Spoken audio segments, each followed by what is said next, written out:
nos va a quedar pendiente. Si ven la bolilla de actos procesales, parece que es una bolilla re larga, es una bolilla muy fácil, ¿sí? Pero muy, muy, muy fácil. Ahora vamos a repasar bien. De libro, puro libro, les diría que hay que estudiar el primer punto, que es re fácil, el concepto de acto procesal, que está muy relacionado al de acto jurídico, nada más que tiene efectos directamente en el proceso. La clasificación es muy simple, la clasificación, ya estoy arrancando a dar los temas, sí, así los vamos viendo y ustedes de última lo repasarán con el libro. La clasificación de los actos que, una vez que se reconocen los actos procesales, hablamos de actos que pueden ser de las partes, del juez o de terceros, ¿sí? Acá, ¿por qué hacemos esta clasificación? Parecería re obvio, como que no tendría mucho sentido a ver si esto es un acto del juez o de la parte, es obvio. Si estamos hablando de presentar la demanda, es un acto de la parte, estamos hablando de dictar una resolución, es un acto del juez. ¿Dónde está el punto importante desde el punto de vista teórico? ¿Por qué tenemos que hacer esta diferenciación? Piénsenlo. Por ejemplo, si yo hablo de acto procesal, contestar la demanda, ¿es un acto que hace quién? Dentro de esos tres. Las partes. Las partes. Bien. Proveer la demanda, ¿es un acto que lo hace quién? Las partes. No, proveer. El juez. El juez no provee. Bien. ¿Es obligatorio contestar la demanda? No. Como la contestación No es obligatorio, no pero es obligatorio. tiene la carga. Bien, ¿es una qué, Elisa, de vuelta? Tiene una carga. Es una carga que tiene la parte. Es una no carga. Está obligado, ahora, ¿el juez está obligado a proveer el escrito? Sí, es un deber. Por supuesto, ¿sí? Lo estudiamos en la primera parte, la jurisdicción, la competencia, si no hace su trabajo, pierde la jurisdicción y hasta puede verse sancionado. Entonces, ¿dónde está el punto interesante o el punto importante para estudiarlo? Los actos que vienen de las partes son más bien cargas, ¿sí? O yo interpongo una demanda porque quiero acceder a la justicia, la contesto porque tengo la carga. En cambio, los actos que vienen de los jueces son propios de sus deberes, ¿sí? de su obligación como juez. ¿Se entiende bien esa diferencia? Que obviamente está relacionada con la jurisdicción y la competencia, todo esto que ya vimos. Eso es por el único motivo, por decirlo de algún modo, que hacemos esta diferenciación.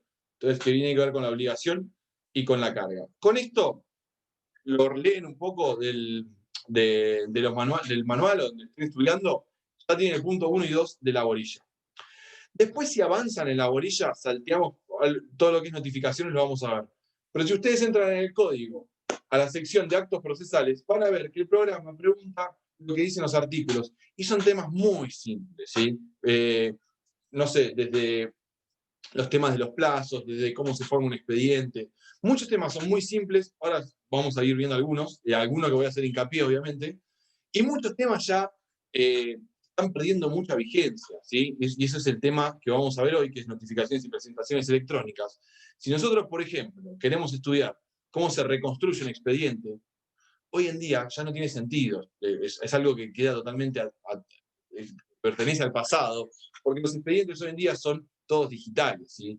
La reconstrucción del expediente estaba prevista, por ejemplo, cuando un expediente era extraviado o se lo robaban, ¿sí? Algo que sucedía a menudo. Entonces, ¿qué había que hacer? Pedir la reconstrucción del expediente, todo eso está regulado en el código. Hoy los expedientes son 100% digitales, entonces son todas figuras que, de cierto modo, van a ir perdiendo total vigencia. Entonces, les vuelvo a decir, en el código, cuando vemos el capítulo de los actos procesales, van a ver que todos los puntitos que nos pide el programa son en realidad artículos del código que son muy simples. Estamos del expediente, cosas así que no van a tener problemas. Sí, por ahí un poco ahonda en el último punto, que por ahí tienen que leerlo un poco, yo los voy a ayudar, cuando habla de los plazos procesales, ¿sí? Cuando habla del concepto de plazo perentorio o la diferencia entre plazo judicial, plazo legal y plazo convencional. No es un tema difícil, ¿sí? Eso no, por ahí no surge del código, ¿sí? Cuando hablamos de un plazo perentorio, hablamos de un plazo que cuando se vence caduca algún tipo de instancia, ¿sí? Por ejemplo, yo tengo el plazo de 10 días para contestar la demanda, es un plazo perentorio, porque si yo no contesto la demanda, pierdo la oportunidad para siempre, no puedo venir a decir después, renúvenme el plazo, ¿sí? Eso es el concepto de por ahí de la perentoriedad. Y después, bueno, lo que estamos viendo de de la clasificación de los plazos legales surgen específicamente de la ley, los plazos convencionales son plazos acordados por las partes, y el plazo judicial es el plazo que establece un juez para algo en especial. Por ejemplo, un caso de un plazo judicial sería el caso de que yo pida el préstamo del expediente o las constancias documentales del expediente, y el juez diga, bueno, yo se lo presto por 48 horas, o yo se lo presto por 2 horas para que extraiga fotocopias. Es un plazo que establece el juez. El plazo para contestar la demanda es un plazo legal. ¿Por qué? Porque surge de la misma ley, ustedes ya lo saben. ¿Sí? Un plazo convencional puede ser cualquier plazo que puedan acordar libremente las partes. Eso podría ser, que es el último punto de la bolilla de actos, lo único que no surge de la literalidad del código. Después todos los puntos están ahí, los podemos repasar un poco la semana que viene. Quiero que nos metamos ahora en el tema que nos ocupaba, que es notificaciones y presentaciones electrónicas. Antes de meternos en eso, un poco ya hemos hablado, ¿sí? Yo les hablé de las presentaciones, de los escritos, que se hacían por escrito, bueno, para la redundancia, que se hacían en papel, se imprimían, llevaban la firma de los interesados, eso lo vimos, está en el artículo 118. Hay otro tema que no vimos, que es el tema de los domicilios. ¿Lo vieron algo con el doctor Lapadula de domicilios? ¿Nadie? No, perdón, nadie no lo vieron, ¿no? Bueno. Hay un tema importante, sí. No, que con usted habíamos tocado, pero en la primera etapa, sobre domicilio, Bueno, para eso tenemos que estaba en el Código Civil. Bien, bueno, pero vamos a ver cómo es esta carga que nos pone el código de, y ya les grabo, o sea, les pido que se graben, que tenemos dos tipos de carga. Una es de denunciar y otra es de constituir, ¿sí? Ahora les vamos a explicar qué y por qué es la diferenciación. Pero las dos acciones que tenemos son, por un lado, denunciar y por otro lado, constituir, ¿sí? Cuando hablamos de denunciar, hablamos del domicilio de tipo real, mientras que hablamos de constituir, hablamos del domicilio que se llama procesal. Que en los términos del derecho civil, el domicilio procesal es un domicilio especial, ¿sí? Vamos a llevarle un caso a un ejemplo, a la realidad. El domicilio real de una persona podría ser específicamente el lugar donde vive, o el domicilio de una sociedad, el lugar donde tiene su administración, un consorcio donde tiene su administración. ¿Sí? Es el domicilio donde reside o donde tiene su sede. Cuando hablamos de domicilio procesal, es un domicilio especial que se constituye a los efectos de ese proceso en particular, ¿sí? Por lo tanto, nosotros, por ejemplo, si nosotros imaginemos que tenemos una multitud de procesos, nuestro domicilio real va a ser siempre el mismo el que denunciamos. El domicilio especial es el que nosotros vamos a elegir en cada proceso para que se lleven a cabo todas las diligencias que tengan que hacerse a ese domicilio. Ahora vamos a ver que esta novedad que tiene el código es que además hay dos domicilios constituidos o domicilios procesales. Uno que es físico, una dirección, un lugar, ¿sí? Con justo 1100. Y otro que es electrónico. Se asimila mucho a una casilla de correo, que de hecho es una casilla de correo, pero es una casilla especial, ¿sí? Con esto que quiero decir, que ha descartado la posibilidad de que nuestro domicilio electrónico sea una dirección de Gmail, por ejemplo, ¿sí? Es un domicilio especial que surge de un sistema que nos da la Corte de la Provincia, que es quien regula todo esto. Volviendo entonces, si ustedes ya lo ven en los requisitos de la demanda, en los requisitos de la contestación, y cuando veamos en los artículos 40 y siguientes, que es donde está regulado el tema del domicilio, lo van a ver, lo tienen que haber visto. Denunciar el domicilio real. Primero, cuando yo interpongo la demanda, tengo que denunciar mi propio domicilio real, es decir, dónde vivo, dónde resido, dónde tengo mi sede, ¿sí? Eso lo tienen que haber visto entre los requisitos de la demanda. ¿Y qué otro tema tengo además? Denunciar el domicilio real de la parte a la que voy a demandar. Eso está claro, lo tienen presente de la bolilla de proceso. Yo llego, me presento, tengo que decir dónde vivo. Denunciar domicilio real, en términos, hablando como corresponde. Cuando quiero dar el traslado a la demanda, voy a tener que notificársela a alguien, ¿sí? Está claro esto, ¿no? Y esa notificación se hace en el domicilio donde vive la persona, el domicilio real de la persona que voy a demandar, sea una persona física o una persona jurídica. Esos son los domicilios reales. Pero también nos dice el código que en nuestra primera presentación nosotros vamos a tener que constituir un domicilio procesal. ¿Para qué es esto? Para que en lo subsiguiente, al primer acto, las notificaciones se lleven a cabo en ese domicilio constituido a los efectos del proceso, ¿sí? Por eso que les digo, lo constituyo, que es un acto mediante el cual la parte constituye el domicilio, y es único para ese proceso. Por lo tanto, si yo tuviera una multiplicidad de juicios, en cada uno de esos procesos voy a tener que constituir ese domicilio. ¿Está claro antes que leamos el código? ¿Esto se entiende? Más o menos. ¿Qué es lo que pasa generalmente en la mayoría de los casos? El domicilio real, obviamente, es el de mi casa, y el domicilio constituido es el domicilio del abogado. Le van a llegar las notificaciones a él, se va a encargar de avisarme, contestarlas, etc. ¿Sí? Y obviamente el domicilio electrónico que voy a constituir también va a ser la casilla a los efectos de mi abogado. ¿Está claro esto? Vamos al artículo 40. Bien a mano.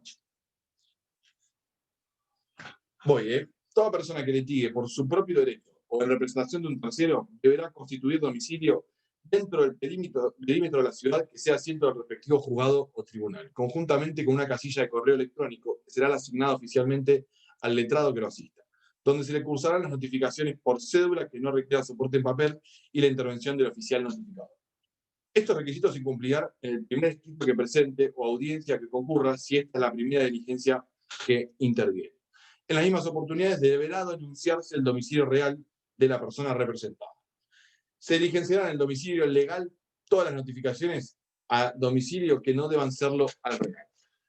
Varias cosas. Primero, obligación de la primera presentación, es decir, con la demanda, o si asistimos a una audiencia, o lo que sea, volvemos a la vieja regla de la primera presentación, tengo que constituir el domicilio legal, que se llama acá el domicilio procesal, como quieran llamarlo, este domicilio especial a los efectos del proceso. Y además tengo que denunciar el real. Ahora vamos a ver que en los próximos artículos nos va a decir qué consecuencias tiene la falta de esta constitución o de esta denuncia. ¿Sí? ¿Queda claro? Fíjense que dice, y también nos habla de la casilla de correo, obviamente, que ahora también vamos a ver lo que es, y fíjense que acá nos dice la regla. Todo lo que no tenga que hacerse en el domicilio legal, voy al correo electrónico, y después, si no, que no requieran la intervención del oficial notificador, ahora vamos a ver cómo funciona, y después las notificaciones que no tengan que ser en el domicilio real van al domicilio legal. Ahora vamos a ver bien cuáles van a cada lugar. La regla es mucho más sencilla de lo que parece. Primero vamos a ir a ver esta famosa la sanción o el apercibimiento que tiene el artículo 41, que es ante la falta de constitución y denuncia de domicilio, así se titula el artículo. Si no se cumpliere con lo establecido en la primera parte del artículo anterior, o no compareciere quien haya sido debidamente citado, quedará automáticamente constituido el domicilio legal en los estrados del juzgado tribunal, salvo el caso del segundo párrafo del artículo 59. Allí se practicarán las notificaciones de los actos procesales que correspondan en la forma y oportunidad determinadas por el artículo 133. ¿Se acuerdan cuál era el 133?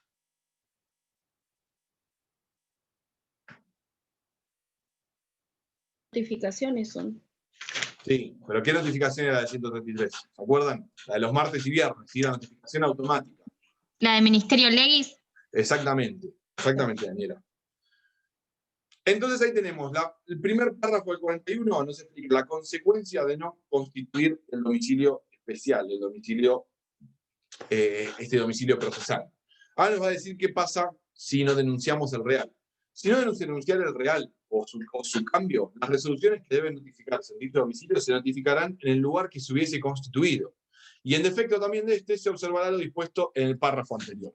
Entonces acá tenemos ya que pensar varias cosas. Primero, nosotros no constituimos domicilio, se nos aplica el apercibimiento. Escuché lo que dije, si no constituyo domicilio, ¿sí? Yo no digo, bueno, a los efectos del proceso, mi domicilio constituido es este. Omito hacer eso, se me aplica este apercibimiento. ¿Cómo se llama coloquialmente este apercibimiento del artículo 41? Queda constituido en los estrados del juzgado. ¿Sí? Se habla así, queda constituido en los estrados del juzgado. ¿Y qué significa esto? Que cuando yo tenga que notificarle una resolución a el domicilio legal, pero no tenga constituido, voy a notificarlo por el sistema de notificación por nota. ¿Se entendió eso? Perdón, pregunto de vuelta. ¿Se entendió eso? Sistema de notación por nota. ¿Cómo dijiste? Yo dije que si yo tengo que notificar al domicilio legal una resolución y la persona destinataria no constituyó domicilio legal, ¿qué pasa? Lo que leímos recién. Claro, Se le queda- pone un apercibimiento. No, Te la aplica el apercibimiento por no constituir. ¿Qué significa el apercibimiento? y van a Queda quedar las constituido. notificaciones en el juzgado. Claro, en los Queda estrados. constituido, no, escuchen, queda constituido el domicilio en los estrados del juzgado. En los estrados. ¿Eso qué significa? Vino Martín, se presentó con su abogado y se olvidó de constituir domicilio tal cual dice el artículo 40. Fíjense, toda persona que litigue por su propio derecho tiene que constituir domicilio. No lo constituyó. Aplicamos apercibimiento al 41. Si yo tengo que notificar a Martín, ¿cómo lo notifico? Y no va a poder, va a tener que ir a buscar las notificaciones al juzgado, la única forma de enterarse. Por notas. Ahí va. El apercibimiento queda constituido en los estrados del juzgado, significa que te notificás por nota, ¿sí? Perdiste la oportunidad de que te llegue la cédula a tu casa, o que te la manden al estudio, en este caso, donde hayas constituido. Quedás notificado por nota. ¿Cómo es la notificación por nota? Mirábamos la fecha, martes o viernes siguiente, quedábamos notificados. ¿Se entendió esto? Chicos, es importante entenderlo. Como les dije, estas cosas no las van a volver a ver. Se las van a tener por sabidas en materia siguiente, ¿sí? Por eso les pregunto, y si alguien no lo entendió, siéntase libre de preguntar y lo vemos de vuelta. Y yo. Agustín, una consulta. Sí, Rodrigo. ¿Qué pasa si el martes o el viernes es feriado? Fíjate que esto lo vimos el otro día, artículo 133. Vamos a leerlo de vuelta por si alguien más tiene la duda.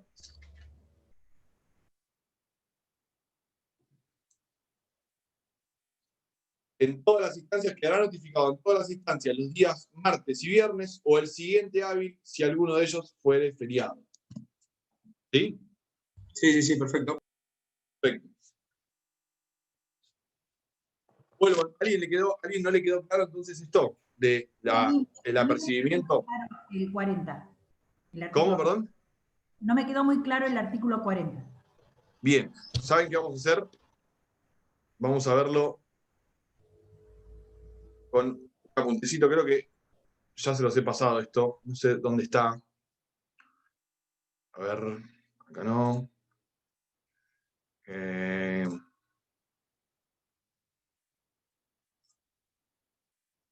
Encuentro.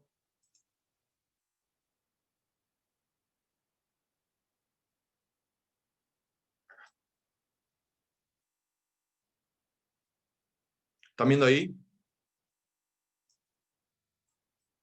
Sí, Sí, se sí. ve. ¿Sí? Bien, perfecto. Esto es lo que vimos el otro día. No sé por qué no se los desoculté. Ahora se los desoculto. Artículo 40 nos habla de dos domicilios. El domicilio real, acuérdense, lo que hablamos recién, generalmente es donde la persona vive, o si es una sociedad donde tiene la sede, y estos domicilios procesales que ustedes en el derecho civil lo han explicado como un tipo de domicilio especial. El domicilio real, fíjense, se denuncia cuando interpongo la demanda o cuando voy a contestar la demanda. Denuncio mi domicilio real. El domicilio procesal se constituye, es un acto mediante el cual la parte asigna un domicilio para ese proceso. Pero fíjense que hay dos domicilios ahora, porque si ustedes miran el código, este artículo está modificado, ¿sí? Tenemos uno físico, que es, como les dije recién, una dirección, un lugar a donde se van a diligenciar las cédulas de notificación. Y otro que es electrónico, que es una casilla de correo, que como les dije antes, no es una casilla común, sino es una que viene del sistema de la Corte para las presentaciones electrónicas y notificaciones, que ahora vamos a ver. ¿Cómo está formado esto? Es el quill del abogado o de la abogada, @notificaciones.ssba.gov.ar. Son tres, entonces, ¿sí? Los domicilios que nos pide el 40. Acuérdense y grábenselo. Uno que se denuncia, dos que se constituyen. ¿Cuál denuncio? El real. Y ahora cuando veamos un poquito cómo es la hermenéutica de las notificaciones, vamos a ver que en el real hay muy pocas cosas que se van a notificar. El traslado de la demanda, ¿sí? Regulaciones de honorarios, que después vamos a ver por qué es que se hace esto. Pero en realidad, ¿para qué está? ¿Cuál es la idea de esto de hacer constituir un domicilio? Para que las notificaciones surtan efecto, ¿sí? Para constituir el domicilio en un lugar donde yo ya sé que voy a esperar recibir notificaciones, ¿sí? Es como que yo le aviso al juez, mire, señor juez, yo voy a estar acá, así que cada vez que me tenga que decir algo, puede ser acá. O mejor dicho, al revés, el juez te pregunta, escúchame, ¿dónde vas a estar? Yo te quiero comunicar algo. te da esa oportunidad, lo tenés que constituir. Ese es el sentido de constituir un domicilio. Yo elegir un domicilio donde yo quiero que me lleguen las notificaciones. Y esto aplica tanto para el físico como para el constituido. A dónde quiero que me lleguen las notificaciones del papel y a dónde quiero que me lleguen las notificaciones en cédula electrónica. ¿Sí? Que ahora, en breve, nos metemos con ese tema. ¿Cuál es la diferencia? Una Sí. pregunta, Fabricio. ¿El domicilio real y el físico pueden ser el mismo o tienen que ser diferentes? A ver, el domicilio real es necesariamente un domicilio físico, ¿sí? Un lugar, una calle, una avenida, una altura, necesariamente. El domicilio procesal tenemos dos, uno que es físico y uno que es electrónico. ¿Sí? ¿Está claro esto? Uno que es físico y ahora se agregó el electrónico. Por lo tanto, de los tres que estamos viendo acá, hay dos que son físicos y uno que es electrónico, ¿sí? Bien, pero tanto el domicilio procesal físico como el domicilio real, ¿tienen que ser el mismo o pueden ser diferentes? ¿O tienen que ser diferentes? Generalmente no hay ninguna regla por esto. Ajá. Generalmente son distintos. ¿Y qué es lo que pasa generalmente? Imagínate, Alicia, vos tenés que entablar una demanda, ¿sí? Porque, por lo que sea, cuando vos presentes esa demanda, vas a denunciar tu domicilio real, que es el lugar donde vos residís al momento de presentarla, y vas a constituir un domicilio a los fines del proceso.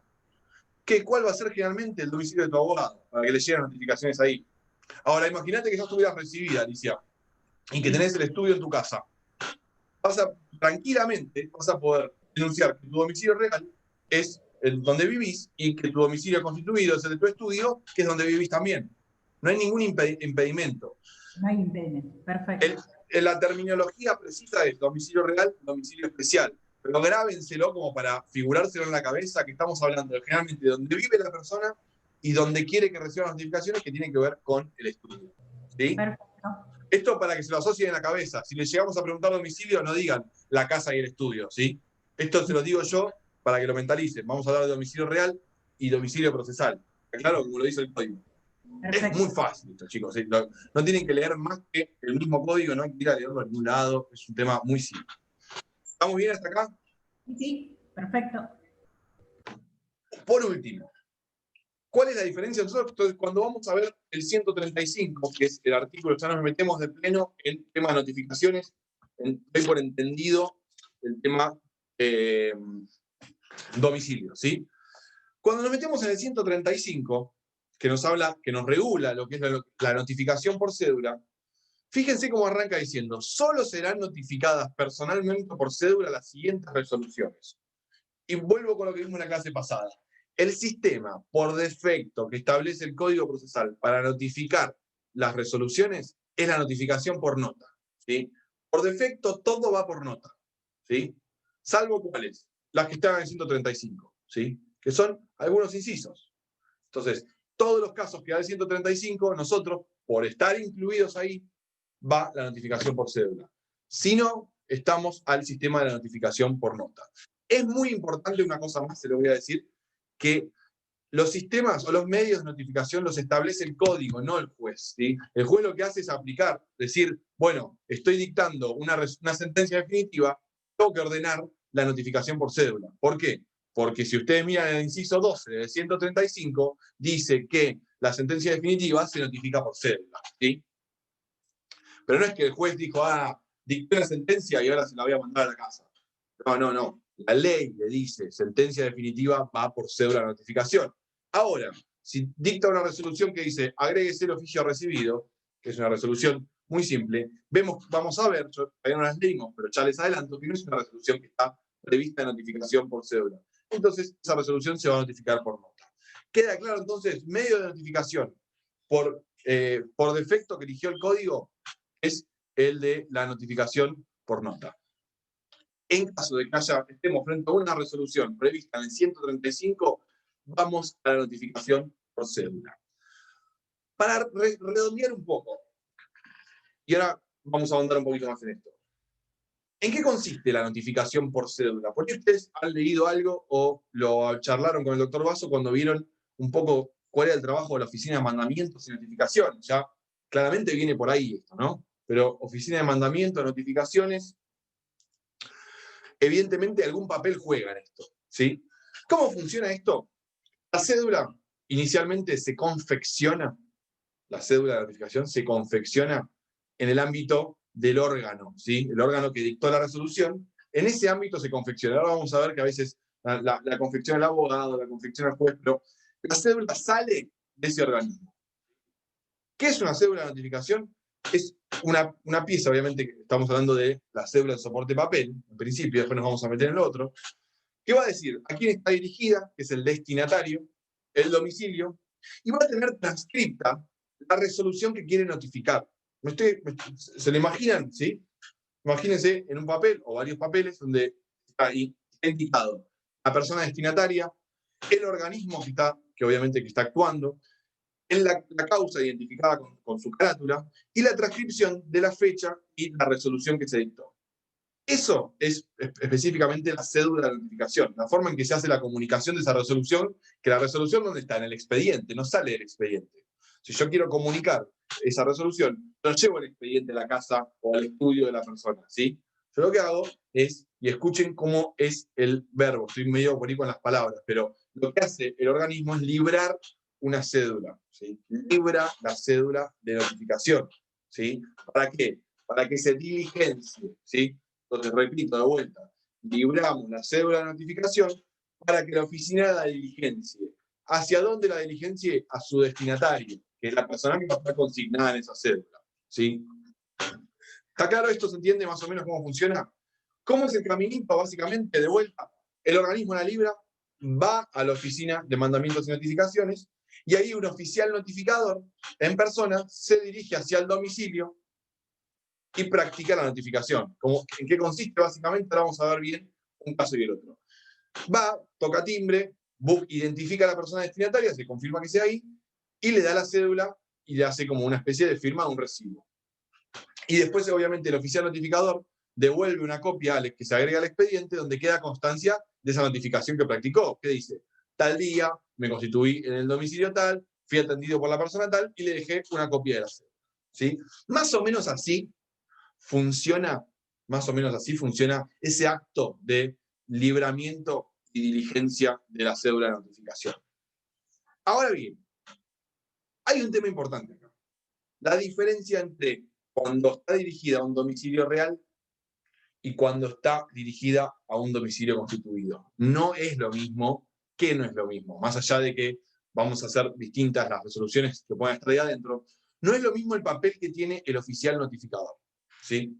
No es lo mismo lo que va a hacer el oficial notificador frente a un domicilio real y a un domicilio constituido. Y ahora van a ver por qué, y yo quiero que lo entendamos de última, si lo tenemos que graficar de algún modo lo vamos a hacer, pero quiero que lo entendamos todos juntos. Vamos de vuelta. Acuérdense, el domicilio real era el domicilio que generalmente donde vivía la persona.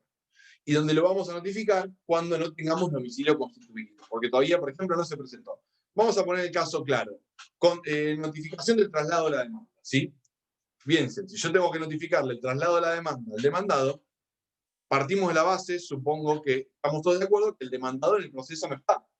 ¿Sí? Todavía no se presentó. Lo estoy tratando de traer a que me conteste la demanda. ¿Sí? Por lo tanto, ese demandado nunca va a haber podido cumplir con la carga del artículo 40, que es de constituir domicilio. ¿Me siguen ahí, no? No se presentó, no tiene domicilio constituido. Y acuérdense que yo les dije que el domicilio se constituye en cada proceso. No vale decir, pero yo tenía otro juicio con vos y lo constituiste en lo del abogado tal. El domicilio es de cada uno de los procesos. ¿Me siguen hasta ahí, no? ¿Sí? Así, cuando me hagan así, yo estoy. Perfecto. Entonces, voy a tener que ir necesariamente al domicilio real. ¿Y cuál es el domicilio real? Bueno, el que yo supongo que esa persona vive ahí, ¿sí? Es una de las cosas que ustedes van a ver en 330, de nombre y domicilio de la persona o las personas a demandar. Entonces, ¿cómo funciona eso? Se ordena el traslado de la demanda, es un despacho. El juez dice, de la acción, traslado a la contraria por el término de 15 días, 10 días, 5 días, imagino que saben de lo que estoy hablando. A partir de eso, se confecciona esa cédula, donde se le agrega una copia de la demanda, se le agrega una copia del documento, todo. Y con eso nos dirigimos al domicilio real que denunció el actor para poder llevar a cabo esa diligencia. Como es un domicilio real, El oficial notificador tiene que asegurarse que esa persona es la que lo va a recibir o que esa persona vive ahí. ¿Se entiende? Entonces, ¿qué va a hacer? Se constituye en el lugar. Toca el timbre, toca la puerta, aplaude, lo que sea, y va a tratar de identificar a esa persona. Si no contesta nadie, puede irse y volver en otro momento, todo eso deja constancia, pero necesita necesariamente que lo reciba alguien y que le deje constancia que esa persona, al destinataria, vive ahí, ¿sí? Por ejemplo, que lo reciba el destinatario en persona o algún familiar, alguien que lo identifique como que esa persona vive ahí. Si, por ejemplo, llega a ese lugar, toca el timbre, dice, mira, estoy buscando a tal persona a la que le estoy diligenciando esta cédula. Le dice, no, acá no vive más. Esta persona no vive acá. ¿Qué es lo que tiene que hacer el oficial notificador ahí? Devolver la cédula, no la puede diligenciar, ¿sí? Porque no puede dar con la persona destinataria. Y sabe que está, otro tema importante, que dentro de la cédula se deja en claro si está yendo a un domicilio constituido o a un domicilio real. ¿Por qué? Porque justamente tiene la diferencia en cómo actúa. Entonces vuelvo, el oficial ve que está notificando un domicilio real, trata de ubicar a la persona y dice, esta persona no vive acá. Obviamente el oficial notificador no puede dejar constancia que cumplió con la diligencia porque se enteró que esa persona no vive ahí. Y esa notificación se devuelve para atrás y es infructuosa. ¿Me siguen hasta ahí? ¿Qué es lo que sucede? Domicilio real, el oficial tiene que asegurarse de que está llevándosela a la persona o, en su defecto, a alguien que pueda recibir por él. No sé, es mi pareja, es mi papá, es mi hermano, lo que sea, ¿sí? Esa es la forma en que actúa el oficial notificador en el caso del domicilio real. ¿Qué pasa con un domicilio constituido?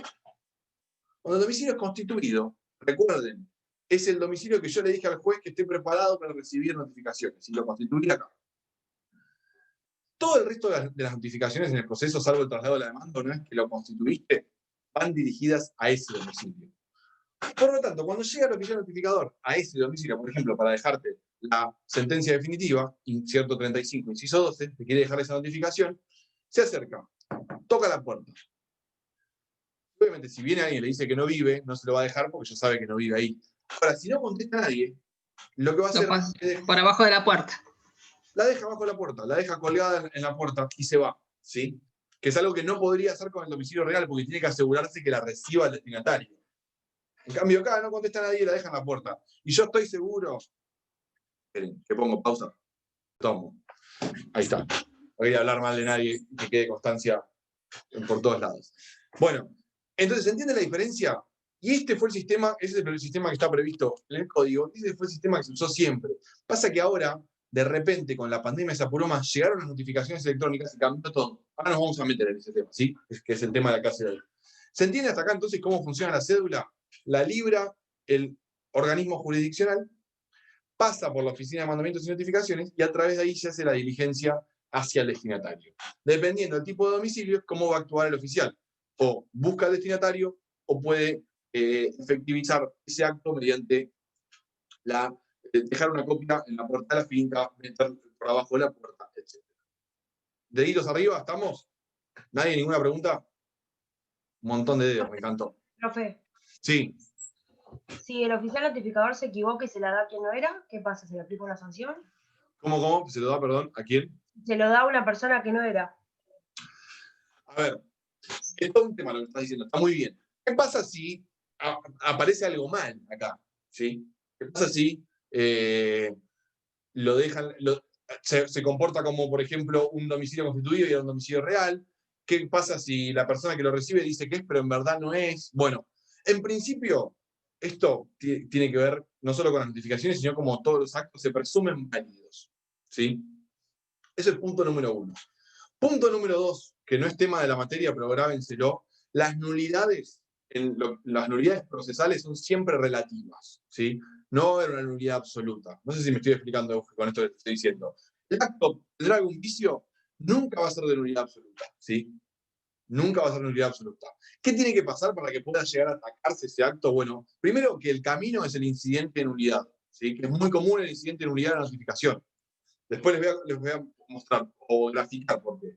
Primero tengo que demostrar el incidente, el vicio que haya tenido. Segundo voy a tener que demostrar el perjuicio que tuve. En este caso, como dijiste vos, ¿cuál era el vicio que me habías dicho? Perdón, recordame. ¿Cómo? ¿Cuál era el vicio o el defecto que me habías dicho vos en el acto? Que el oficial notificador se equivoque, digamos, de persona, se le da que no se lo tiene que dar. Se lo deja al otro, lo firma y el proceso sigue adelante, ¿sí? En algún momento va a saltar, porque el proceso va a seguir adelante pensando que lo notificó a una persona que en realidad no está enterada. Entonces esto puede pasar que esa persona se entere y diga, che, a mí nunca me avisaron que tiene un proceso en contra, no puedo contestar la demanda. Entonces, lo primero que va a tener que hacer es atacar ese acto, pero ojo, que vos desde el momento que te enterás, empieza a correr el plazo. Generalmente, ¿cómo se plantean? No sé si si me estoy graficando bien. Es plantear la nulidad de la notificación y te enteraste, así que contestar la demanda ahora. Estás diciendo que no la pudiste contestar, bien, anular y contestar. Dos cosas, ¿sí? Y tengo que acreditar además, bueno, para juicio, etc. Esto tiene que ver, más que nada, no vamos a meternos mucho porque no es, lo van a ver en procesal. Las nulidades procesales son siempre relativas, ¿sí? Nunca un acto de nulidad absoluta que va a ser nulo de pleno derecho. ¿Está claro esto? Sí, gracias. A veces esto sucede un montón, esto sí es tema de nuestra materia. ¿Qué pasa? Imagínense ustedes, tienen unos pagarés, tienen ganas de cobrar una deuda, algo, lo van a notificar a la parte demandada y el tipo, cosas que se hacían, el tipo, la tipa, ¿saben qué hace? Le borra la numeración a la casa. Siempre que ve un oficial notificador venir, no atiende nunca. ¿Me explico? Empiezo a hacer todo para que nunca pueda entregarme la demanda a mí, ¿sí? Empiezo a hacer todas las mañas que se me ocurran. ¿Qué hace el actor ahí? ¿Tiene algo para hacer? ¿Qué se les ocurre? Si quieren dar una respuesta imaginaria, o sea, ¿qué se les ocurre que podría hacer? ¿Qué herramienta le darían al actor? No me acuerdo ahora el nombre, pero se hace cargo él de denunciar el domicilio. Ya lo denunció, ¿sí? Estoy diciendo, voy ahí, y ahí no contesta nadie, ¿sí? Sí, ya entiendo eso, Se da pero por notificado automáticamente. notificación bajo su responsabilidad. Ahí Hecho. va, exactamente. Bien. No, por eso no me Está sale el previsto en nombre, el pero se código. hace cargo él de... Está previsto en el código lo que se llama la notificación bajo responsabilidad de la parte, ¿sí? ¿Qué significa? Que yo le digo al juez, vos intentás notificar, no atiende. Vas otro día, no atiende. El juez te dice, che, mirá, ahí no vive. No estoy seguro que vive ahí, pero se está haciendo el boludo. Entonces, ¿qué es lo que puedo hacer yo? Hacer la notificación bajo mi responsabilidad. Señor juez, yo me hago cargo de que esa persona está ahí. Entonces, ¿qué es lo que hace el oficial notificador? Sabe que está yendo a un domicilio real, pero como es bajo responsabilidad de parte, actúa como si fuera un domicilio constituido. Le deja la demanda ahí, ¿sí? ¿Se entiende? Esa es la forma práctica en que opera la notificación bajo la responsabilidad de la parte. Distinto sería el caso en que la parte actora quiera notificar esta demanda y no pueda dar con esa persona porque no sabe dónde vive, ¿sí? Realmente no lo sé. El domicilio donde yo pensé, imagínense que no hay más una casa ahí. Yo pensé que vivía ahí, ya la casa desapareció directamente. No le digo que no vive, desapareció, no estamos. La tiraron abajo, se prendió fuego, imagínense. Notifica No por tengo eso, idea dónde ¿no? vive. A través de publicidad. Eso, ¿Qué hago? Me queda una pregunta. notificación por edicto. Sí, de a uno, vamos. La duda con la anterior primero. Alcira. Sí, notifica bajo responsabilidad de parte, pero no se enteró el otro. A ver, se presupone con esto, ¿sí? Que él se está enterando y no la quiere agarrar. ¿Entendés? Entonces vos vas y se la dejás. Y me hago cargo. Yo, como actor, me hago cargo de que esa persona vivía ahí. ¿Me explico? Pero, pero no está notificado todavía. Yo me hago cargo. Sí, está queda bien. notificado. Queda notificado como si fuera un domicilio constituido. Ok. Bien. Imagínate que yo te quiero notificar a vos o vos me querés notificar a mí y siempre que viene el tipo da vacío. Pero vos estás seguro que yo vivo acá.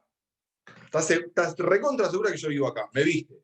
Pero le borré el número, no sé. Hice lo que sea que haya hecho. Entonces va, el oficial la deja en la puerta. Tal, en algún momento la voy a agarrar. ¿Sí? Lo que yo no quería es que me vea el oficial notificador. Pero después voy y lo agarro. Sigamos, entonces. Les decía, ¿qué pasa entonces si el domicilio que estoy buscando, donde yo quiero practicar la notificación, desapareció? Donde yo pensé que vivía esta persona, no existe más la casa, no existe más el barrio, la ciudad se extinguió. ¿Qué herramienta puedo tener para poder ejercer la A acción? través de edictos. De Edictos publicación de edictos. Radiofusión o televisión. Exacto. Todos. De una. ¿Ese es el primer camino? Primero sería por edictos, publicándolos en el diario. ¿A ustedes les parece que es equivalente una cosa con la otra? Imagínense, yo les vengo diciendo que el mecanismo para dar al lado de la demanda es que venga un tipo y hasta que no se da cuenta que sos vos, la notificación es válida, pero como no sé dónde vive, largamos edicto y chao. ¿Qué opinan al respecto? ¿No les parece que es una salida muy fácil?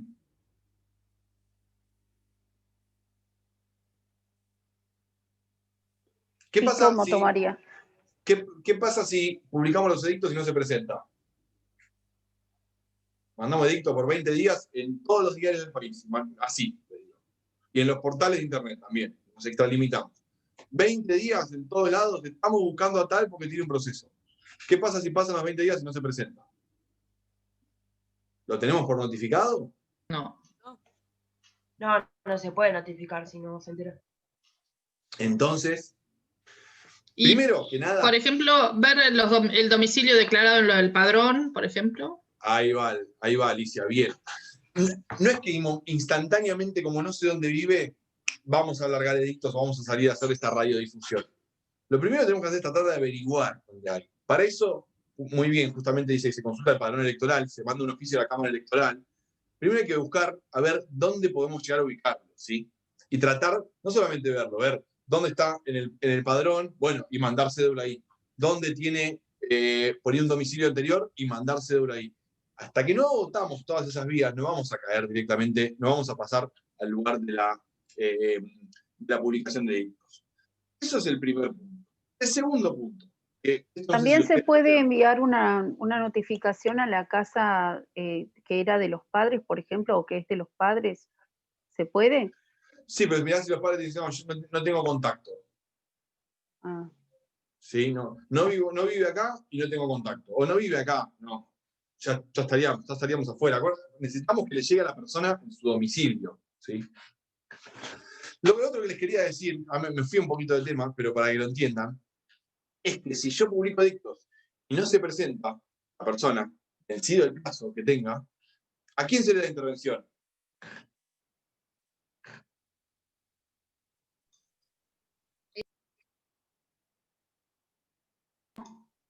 ¿Va a haber rebeldía? Entonces no. No. El Ministerio Público. El Ministerio Público.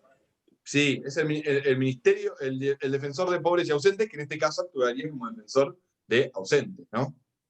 Está claro. Está defendiendo a alguien que no está. La rebeldía, Alcira, presupone constituir a alguien en rebeldía, alguien que esté debidamente citado y no compareciere, dice. Primero lo tengo que citar bien. Es decir, fui, le llevé la cédula, la recibió, la firmó todo, dejó pasar el plazo y no vino. Bueno, ahí lo declaro rebelde. Que es un instituto que está... Configura que ya se haya notificado a la persona y esta Exactamente. no comparezca. Fíjense que el 59 dice, estando debidamente citada. ¿Sí? Debidamente citada. ¿Por qué dice debidamente citada y no notificada? A ver. Y porque no se pudo notificar a la persona. Debidamente. No, se dice, estando debidamente citada. ¿Por qué el 59 nos habla de declarar la rebeldía quien esté debidamente citada y no dice debidamente notificada? Se da por entendido que la persona fue notificada, pero decidió no registrar. ¿Por qué usa la palabra citar y no notificar? Se da por entendido que porque ya fue notificada. Está bien, pero ¿por qué dice citar y no notificar? Porque tenía que ir una fecha determinada a presentarse y no fue. No. Vamos al 143. Porque tenía un plazo. Porque citar refiere al nombre, apellido y domicilio, a los datos. No. No es porque tiene que concurrir, que tiene que trasladarse. No, chicos, no. Porque también, además de hacer la notificación, también podemos citarla por otros medios, ¿sí? Por Telegram. Alternativos, ¿sí? Que están previstos en el 143. Correo electrónico, por ejemplo. Justo hay que tener cuidado con el correo electrónico. 143 bis es correo. No, pero lo que les digo, tienen que tener cuidado con el correo electrónico y en la carta documento que están vedados para el traslado de la demanda, ¿sí? Pero podemos o mandarle un telegrama o concurrir por la vía del acta notarial, ¿sí? Que sería que vaya un escribano y deje un acta y que le hizo el traslado de la demanda.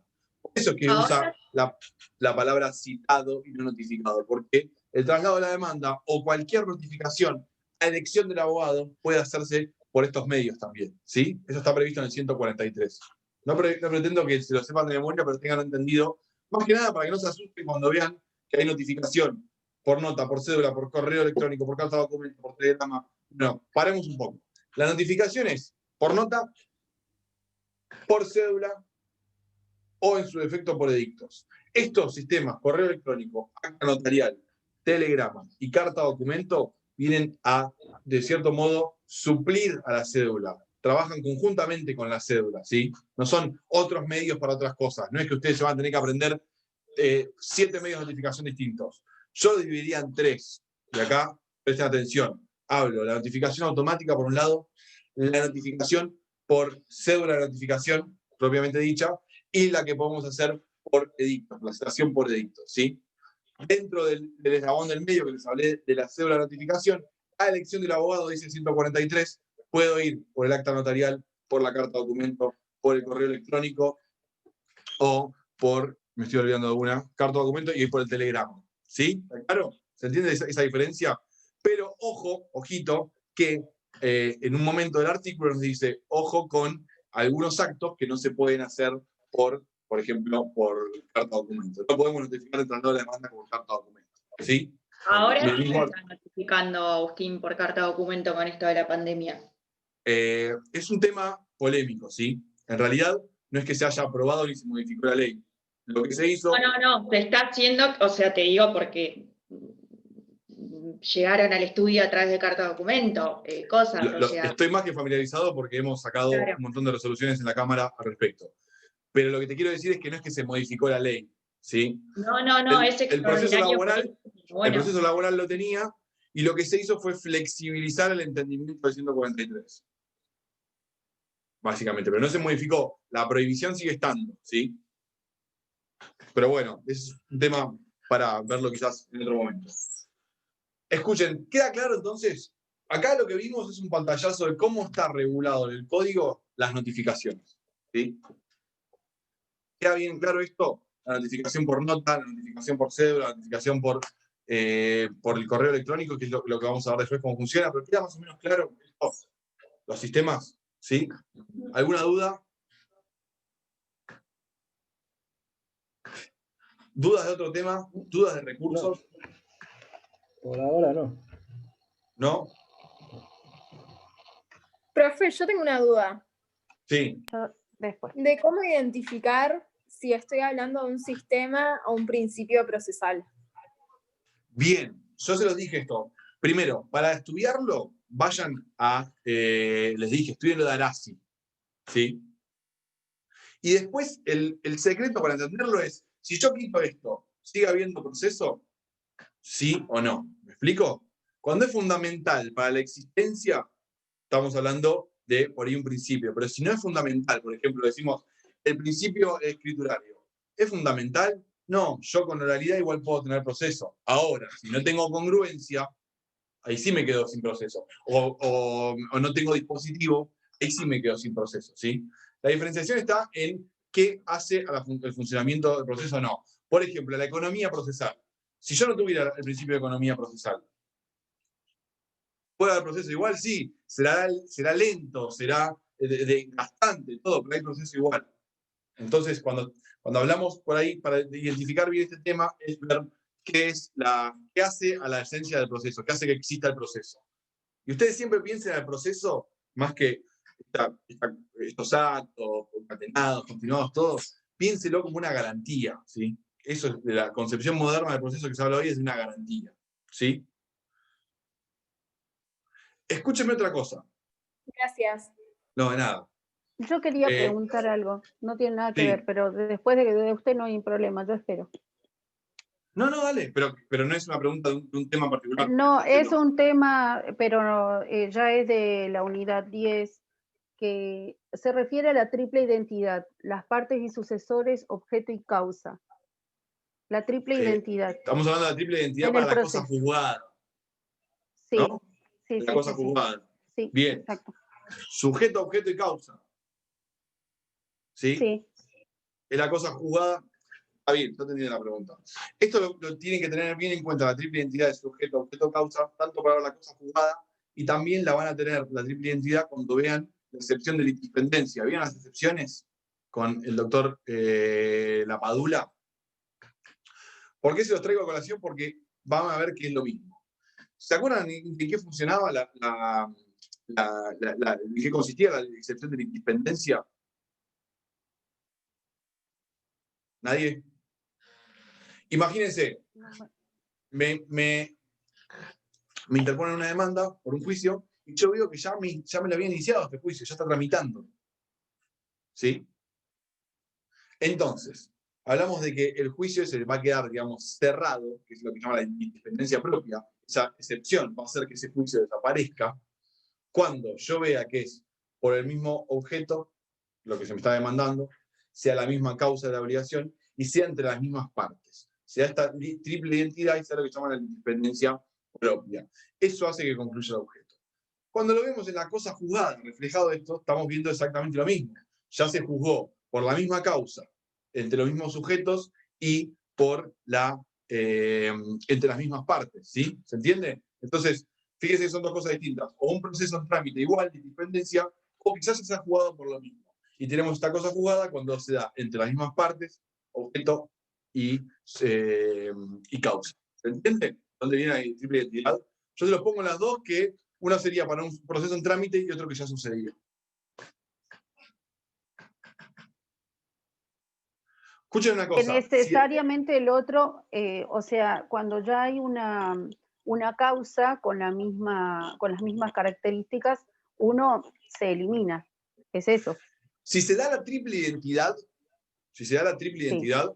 ahí entramos en el terreno que se llama la independencia propia. Y ahí sí, ¿para qué vamos a hacer el mismo proceso? Ya está pasando. Ahora, si no se da la triple identidad, lo que puede pasar es que exista solo alguno de ellos, ¿sí? O que sea la misma causa, o que sea el mismo objeto, o que sea entre las mismas partes. Entonces, no nos va a conducir a que se termine el proceso, pero la litispendencia impropia nos conduce a la conexidad, ¿sí? Evidentemente, hay una relación entre esta causa y la otra, porque si bien no tengo la triple identidad, sí comparten la misma causa, o sí comparten el mismo objeto. ¿Qué es lo que genera la conexidad? O sea, a ver si esto lo estudiaron en la parte de competencia. ¿Qué genera la conexidad?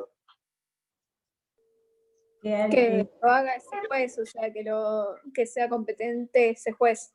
Exactamente. Desplazaríamos la competencia natural y se va a el juez que ya está entendiendo. ¿Para qué? ¿Cuál es el objetivo? ¿Cómo? ¿Es lo que se llama fuero de atracción? No. No, el fuero de atracción es otra cosa. Aquí es una conexidad. ¿Qué es lo que queremos evitar? Imaginemos que tenemos esta conexidad, que no hay triple identidad, pero está ahí medio que estamos discutiendo cosas parecidas. ¿Qué es lo que queremos evitar? Que vaya a jueces distintos y uno le dé la razón a uno y otro le dé la razón a otro. Dicho en términos técnicos, que evitar sentencias contradictorias. ¿Sí? Entonces, para evitar sentencias contradictorias, ¿qué hacemos? Nos radicamos por conexidad al mismo juez. Salimos del juez natural, entiende todo el mismo juez y evita que haya una sentencia contradictoria. ¿Está bien esto? No se enrosque mucho más. Hay para ahondar de esto. Tenemos la acumulación de acciones, acumulación de retenciones. Lo van a ver en procesal, se van a volver locos ya. Tranquilos con esto, ¿sí? Vayamos a los temas fundamentales, los que vimos en clase. ¿Estamos? Escuchen, les iba a decir, si... Se aplica el fuero de atracción, ¿verdad?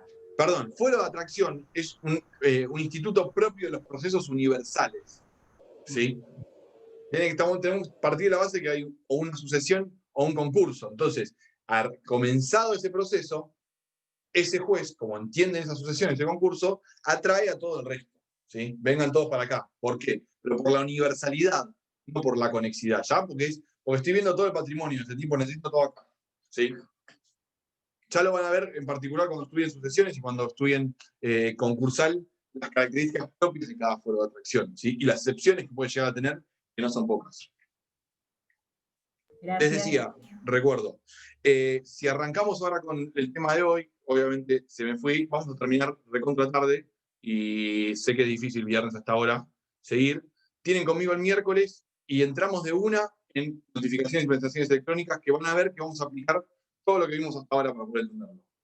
Ahí me pueden hacer preguntas y si no, ya queda firme el viernes que viene la clase de repaso, ¿sí? Que vamos a decirles a los demás profes si se quieren sumar. ¿Estamos?